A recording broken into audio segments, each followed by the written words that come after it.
جی अस्सलाम वालेकुम। आपका मेज़बान M.A. राना और आज का प्रोग्राम लेके आए हैं सीनियर तज्ज़ियाकार अली कामरान डिल्लू साहब के साथ और असम्बली के पंजाब असम्बली के हाथा में ये प्रोग्राम कर रहे हैं। और हम ये अली कामरान डिल्लू साहब से पूछेंगे कि पाकिस्तान का दौरा जो किया है ईरानी सदर ने, उसके हवाले से आप क्या मुस्तक़बिल देखते हैं? बिस्मिल्लाहिर्रहमानिर्रहीम। अस्सलाम वालेकुम व्यूअर्स। राना साहब, जो कल यस्टरडे एक दौरा हुआ है पाकिस्तान में, जो बहुत ही ज़बरदस्त और पाकिस्तान के बेहतर मुस्तक़बिल के हवाले से अगर देखा जाए तो माशाल्लाह जो इस वक्त हालात हैं, पाकिस्तान टेक ऑफ कर रहा है बड़ी तेज़ी के साथ, क्योंकि जितनी पाकिस्तान की पार्टिसिपेशन इस अमेरिका और ईरान की जंग के हवाले से मीडिएटर का जो रोल है ना पाकिस्तान का, बहुत ही क्लियर कट, बहुत ज़बरदस्त है। इसमें कतर हमारे साथ है। कतर ने और पाकिस्तान ने मिलकर जो है यहाँ पर कलीदी किरदार अदा किया है। और मसूद पशकियान जो ईरान के सदर हैं, वो एक रोज़ा दौरे पे कल पाकिस्तान तशरीफ़ लाए थे।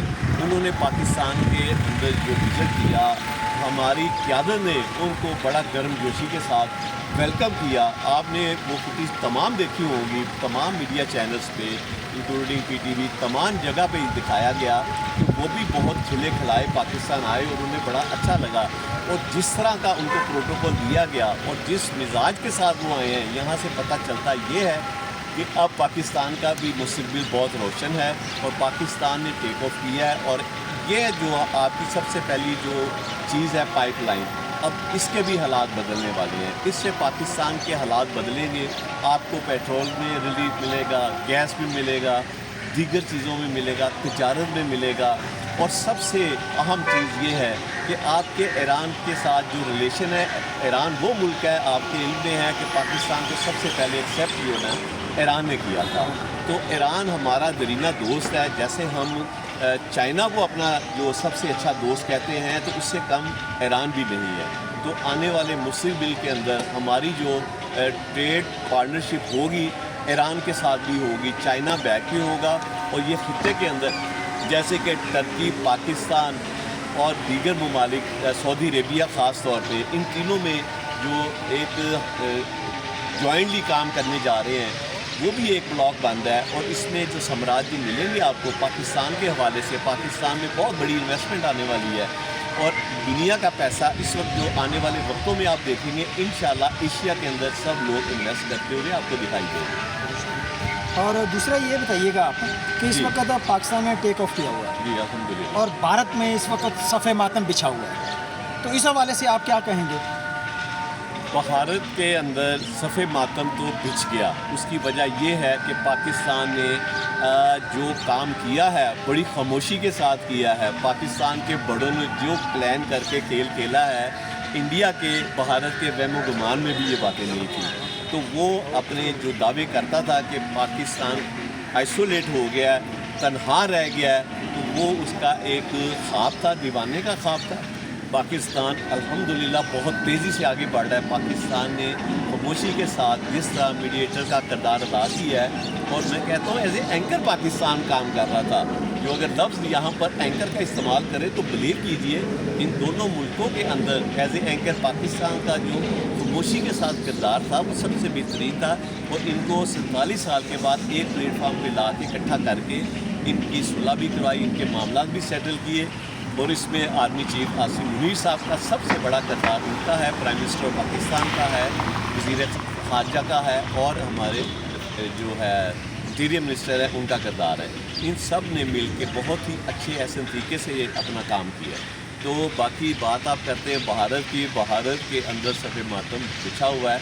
और उनके जो मरोड़ उठते थे कि ये कैसे हो, कहाँ किस तरह हो गया, क्योंकि इसराइल और भारत दोनों एक पेज पे हैं।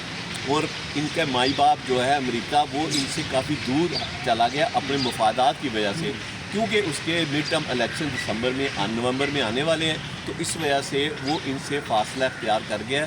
वो अपनी लाइन सीधी कर रहा है, अपनी जो प्रेसिडेंटशिप है उसको बचाने की कोशिश कर रहा है ट्रम्प। تو ٹرمپ نے جو کھیل کھیلا بڑا زبردست، نائب صدر امریکہ کے جو اس معاملے میں آئے ہیں انہوں نے آ کے تمام چیزوں کو بڑے احسن طریقے سے اور پاکستان کی قیادت کی اتنی تعریف کی ہے کہ 450 کے قریب بھارت کے چینل وہ دکھا رہے ہیں اور رو رہے ہیں، ان کو یقین نہیں آ رہا، لیکن وہاں کے تجزیہ نگاروں نے دیانتداری کے ساتھ پاکستان کی تعریف کی ہے۔ انہوں نے کہا بے شک ہمارا اختلاف ہے، لیکن جو پاکستان نے جس خوبصورتی کے ساتھ کھیلا ہے ہم بہت پیچھے رہ گئے ہیں، تو ان کی تباہی اور بربادی خطے کے اندر ہے، لیکن اس سے ہمیں فائدہ ہوگا۔ ایک وقت آئے گا یہی بھارت آپ سے دوستی کرنے کے لیے بہت کوششیں کرے گا۔ اور تیسری بات یہ ہے کہ جی سی پیک اور گوادر، جی اس کا آپ چاہ بہار کے ساتھ کیا مستقبل دیکھتے ہیں کہ اب ان کا چاہ بہار کا کیا بنے گا، کیا ہوگا، کیا؟ بہت اچھا کویشچن ہے رانا صاحب۔ جو اس وقت سی پیک جو ہے نا، سی پیک میں چائنا کی بہت بڑی انویسٹمنٹ ہے، بہت زیادہ انویسٹمنٹ ہے۔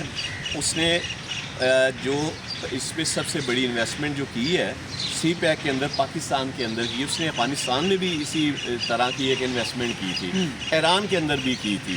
اب یہاں پہ جو آپ دیکھتے ہیں کہ یہاں پہ سی پیک جو ہے آپ کا پاکستان کے اندر ریڑھ کی ہڈی بننے جا رہا ہے۔ یہ پاکستان کی اکانومی کو اتنا سٹرونگ کر دے گا، اتنا آگے تک لے جائے گا کہ اس کے ثمرات بہت تیزی سے آئیں گے، اور گوادر کا اس کے اندر رول سب سے اہم ہے۔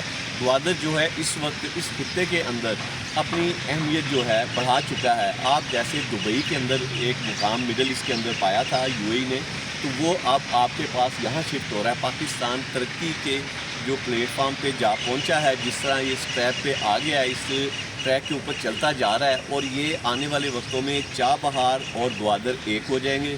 یہ مل کے دنیا کی تجارت یہاں سے چلے گی، اور وہاں سے گزر کر سینٹرل ایشیا، یورپ، افریقی ممالک، تمام جگہ پہ تو بائی شپ جو تمام جو انویسٹمنٹ جائے گی۔ اور اس کے ساتھ ساتھ چائنا نے دوسرا پلان بھی بنایا ہوا ہے۔